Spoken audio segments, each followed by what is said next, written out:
శారదకు అపూర్వ చేసిన అవమానం తెలుసుకొని గగన్ చాలా కోపంగా శరత్చంద్ర ఇంటికి వస్తాడు.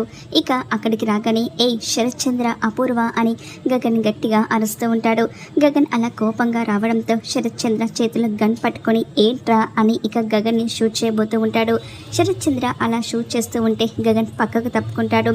ఇక మా అమ్మని అంతా అవమానిస్తారా, ఈరోజు నా చేతిలో మీరు అయిపోయారు అని గగన్ అంటూ ఇక శరత్చంద్ర చేతిలో ఉన్న గన్ని లాగేసుకుంటాడు.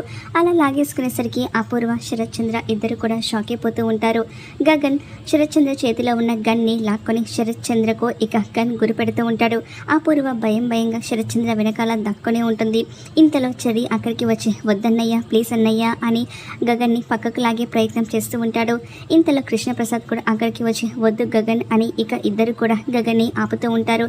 గగన్ మాత్రం చాలా కోపంగా చెర్రీని పక్కకు తోసేసేసరికి చెర్రీ వెళ్ళి ఇక అక్కడ ఉన్న చెట్టుకు తగిలిపోయి ఇక కింద పడిపోతాడు. కృష్ణప్రసాద్ని కూడా గగన్ తోసేస్తూ ఉంటాడు. కృష్ణప్రసాద్ కూడా దూరంగా పడిపోతూ ఉంటాడు.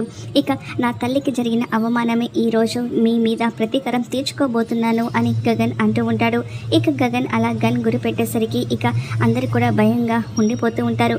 గోరింటాకు ముందు ఈయన్ని అక్కడికి కట్టేసేయి అని చెప్పేసరికి శరత్చంద్రను గోడకు ఇక తాడుతో కట్టేసి ఉంచుతారు.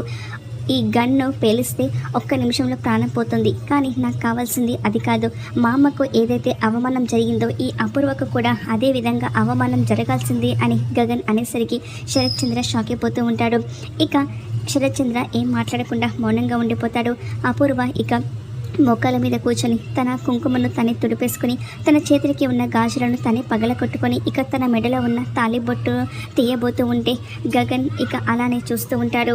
ఇక మరి ఏం జరుగుతుందో రాబోయే ఎపిసోడ్లో చూద్దాం.